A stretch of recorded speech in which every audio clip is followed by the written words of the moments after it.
خوفناک جادوگر سلسلہ عالیہ چشتیہ کے عظیم پیشوا حضرت سیدنا خواجہ غریب نواز حسن سنجری رحمۃ اللہ علیہ کو مدینہ المنورہ کی حاضری پر مدینے کے تاجور نبیوں کے سرور صلی اللہ علیہ وآلہ وسلم کی طرف سے معی الدین دین کا مددگار کا خطاب ملا۔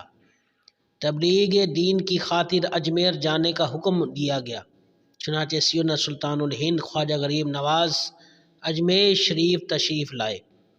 آپ کی تبلیغ سے لوگ جوک در جوک حلقہ باگوش اسلام ہونے لگے۔ وہاں کے ہندو راجا پرتھوی راج کو اس سے بڑی تشویش ہونے لگی، چنانچہ اس نے اپنے یہاں کے سب سے خطرناک اور خوفناک جادوگر اجے پال جوگی جو کہ خواجہ غریب کے مقابلے کے لیے تیار کیا گیا۔ اجے پال جوگی اپنے چیلوں کی جماعت لے کر خواجہ صاحب کے پاس پہنچ گیا۔ مسلمانوں کا اضطراب دیکھ کر حضور غریب نے نواز رحمۃ اللہ علیہ نے مسلمانوں کے گرد ایک حصار کھینچ دیا اور حکم فرمائے کوئی مسلمان اس دائرے سے باہر نہ نکلے۔ جدھر جادوگروں نے جادو کے زور سے پانی، آگ اور پتھر برسانے شروع کر دیے، مگر یہ سارے وار حلقے کے قریب آ کر بیکار ہو جاتے۔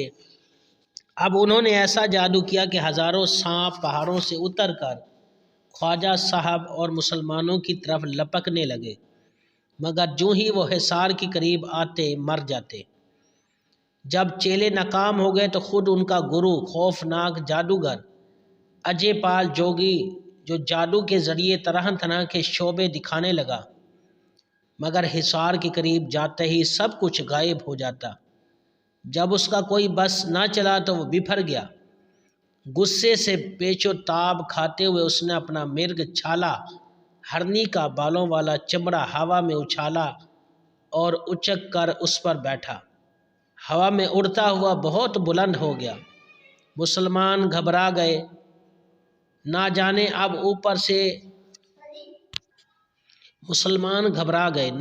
اب اوپر سے کیا آفت بھرپا کرے گا۔ غریب نواز اس کی حرکت پر مسکرا رہے تھے۔ آپ نے اپنے نالین مبارکین کو اشارہ کیا۔ اشارہ پاتے ہی وہ بھی تیزی کے ساتھ اڑتی ہوئی جادوگر کے تعاقب میں روانہ ہوئی اور دیکھتے ہی دیکھتے اوپر پہنچ گئی اور اس کے سر پر تاپڑ توڑ حملے کرنے لگی جوتی۔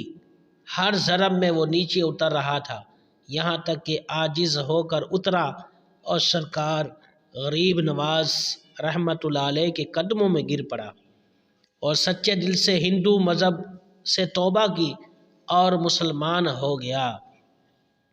آپ نے ان کا اسلامی نام عبداللہ رکھا اور وہ خواجہ صاحب کی نظر فیض اثر سے ولایت کے اعلیٰ مقام پر فائز ہو کر عبداللہ بیابانی کے نام سے مشہور ہوا۔ یہ واقعہ آپ کو کیسا لگا ضرور